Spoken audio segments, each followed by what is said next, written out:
আল্লাহ তাআলা ঈমানকে নূর দিয়ে ঢুকিয়েছেন আমাদের মধ্যে, এবং এই নূর আল্লাহর কাছ থেকে অনবরত আসে মুমিনের এই ঈমানকে আরো বর্ধিত করার জন্য, বাড়ানোর জন্য, তার অন্তরকে প্রসারিত করে দিতে। তখন সাহাবায়ে কেরাম বলে যে এর কোনো লক্ষণ আছে, বুঝবো আমরা যে আমাদের দিলে আল্লাহর নূর ঢুকে প্রশস্ত করে দিয়েছে, বুঝতে পারবো ইয়া রাসূলুল্লাহ? হ্যাঁ, বুঝতে পারবা। তিনটা জিনিস তোমার মধ্যে থাকলে তুমি বুঝবা তোমার দিলকে আল্লাহ প্রসারিত করে দিচ্ছেন।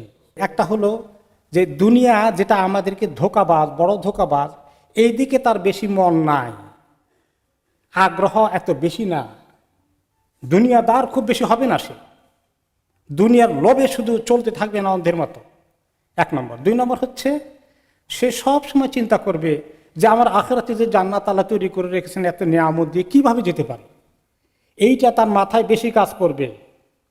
আর আমাদের মাথায় কোনটা বেশি কাজ করে? রাত দিন আমরা সবাই জানি কোনটা বেশি কাজ করে।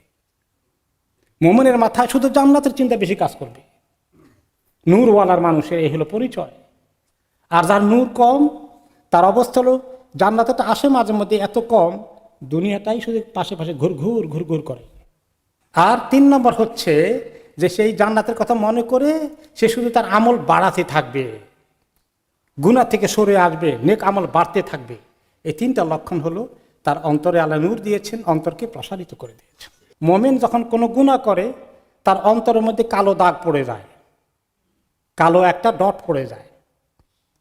আর যদি সে তওবা করে, আল্লাহর কাছে অনুতপ্ত হয়, গুনাহ ছেড়ে দেয়, মাফ চায়, তাহলে আল্লাহ তাআলা ঘষে ওটাকে আবার ঠিক করে দেন, কালো দাগ চলে যায়। কিন্তু যে ব্যক্তি গুনাহ করতেই থাকে, তওবা করে না, দিনের কাজের দিকে আসে না, নেকির দিকে আসে না, তাহলে তার এই প্রত্যেকটি গুনাহ তার দিলের মধ্যে কালো দাগ পড়তে পড়তে পড়তে পড়তে পুরো অন্তরটা, পুরো দিলটা কালো আবরণ দ্বারা আচ্ছাদিত হয়ে যায়। তখন তার জন্য আর আল্লাহর পক্ষ থেকে হেদায়েত পাওয়া, নূর ঢুকার রাস্তা সব বন্ধ হয়ে গেল। আর কিয়ামতের দিন আসল কাজের সময়, আসল বিপদের সময় এই নূর তাদের পাশে চলে আসবে।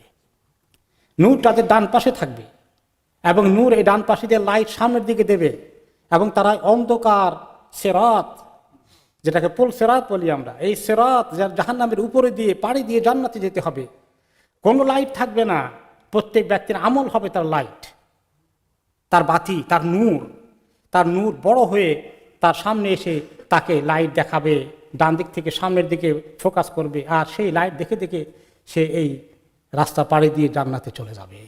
এই নূরকে পাওয়ার জন্য আমাদেরকে দুনিয়ার আকর্ষণ কমাতে হবে, যত ফন্দি, দুনিয়ার যত চিন্তা, এগুলোকে কিছু কাট করতে হবে। কারণ মানুষের ব্রেনের সীমাবদ্ধতা আছে, যদি দুনিয়াটা বেশি জায়গা নিয়ে ফেলে তাহলে আখিরাতের জায়গাটা কমে যাবে। আল্লাহ তাআলা চান যে আখিরাতের চিন্তাটা মাথায় বেশি থাকুক, তাহলে গুনাহ থেকে তাকে হেফাজত করবে, আকর্ষণ আছে সেখান থেকে তাকে সরিয়ে আনবে।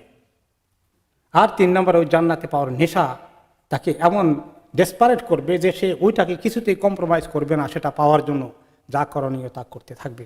আল্লাহ তাআলা আমাদেরকে এই সমস্ত লোকদের অন্তর্ভুক্ত করুন যাদের দিলকে আল্লাহ নূর দিয়ে ভর্তি করে দেবেন।